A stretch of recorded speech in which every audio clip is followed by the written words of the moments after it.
VIP supremo Mukesh Sahni ने किया रुख साफ, कहा मेरे पास भी हैं चौंकाने के लिए बहुत कुछ। आप देख रहे हैं जीएनसी न्यूज। आइए खबरों को विस्तार से जानते हैं। बिहार में सत्ता परिवर्तन के बाद एनडीए सरकार में अभी मंत्रालय बंटवारे पर सबकी निगाहें टिकी हुई हैं। लोकसभा चुनाव से पहले कांग्रेस में बदली सियासी फिजा के बाद चुनावी समीकरण को लेकर चर्चा तेज हो चुकी है। इसी क्रम में विकासशील इंसान पार्टी के संरक्षक मुकेश सहनी ने भी अपनी प्रतिक्रिया दी है। वीआईपी के संरक्षक मुकेश सहनी ने कहा कि बिहार में जो सत्ता परिवर्तन हुआ है इसका अंदाजा किसी को नहीं था। उन्होंने कहा कि आज जो दिख रहा है 2 सप्ताह बाद ऐसा नहीं रहेगा, इसमें फिर बहुत सारा बदलाव नजर आने वाला है। बड़ी बड़ी राजनीतिक पार्टियां इस तरह का काम करती हैं जो कि नहीं होना चाहिए। यह जनता के मत का अपमान है। तोड़ जोड़ की सियासत कर अपनी सत्ता चला रहे हैं, लोगों के हित के लिए नहीं सोच रहे हैं। यह देश के लिए सही नहीं है। लोगों के विचार के साथ सियासत होनी चाहिए, जनता के किए वादे को पूरा करना चाहिए।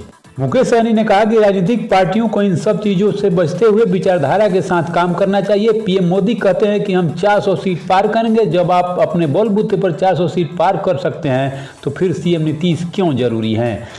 इससे साफ जाहिर होता है कि पीएम मोदी 400 पार नहीं कर रहे हैं, 200 पार कर रहे होंगे, इसलिए ही नीतीश कुमार जरूरी हैं। यह समझ आ गया कि पीएम मोदी 400 पार नहीं कर सकते। बिहार में उन्हें कई दल की जरूरत है। मुकेश सहनी ने कहा कि हमारी पार्टी एक उद्देश्य से बनाई गई। इसका मकसद है निषाद समुदाय का कल्याण हो। वर्षों से जो निषाद आरक्षण की मांग चल रही है उसे भी पूरा किया जाए। जब दिल्ली और बंगाल में निषाद समुदाय को आरक्षण है तो बिहार में भी होना चाहिए। हम लोगों की मुख्य लड़ाई है कि निषाद समुदाय को आरक्षण मिले। इसके लिए जो हम लोगों की बात मानेगा उसके साथ खड़े रहेंगे। मुकेश सहनी ने साफ कहा कि उनकी पार्टी किसी के साथ गठबंधन में चुनाव नहीं लड़ेगी। मुकेश सहनी ने कहा कि बिहार में जो सियासी तूफान आने की वजह से रुक गए, नहीं तो गठबंधन हो गया रहता। अपनी रणनीति को सभी जगह सार्वजनिक करना सही नहीं है। ऐसे ही खबरों के लिए हमारे चैनल पर बने रहें। खबर अच्छी लगे तो चैनल को सब्सक्राइब एवं वीडियो को लाइक करना ना भूलें। जय हिंद, जय भारत।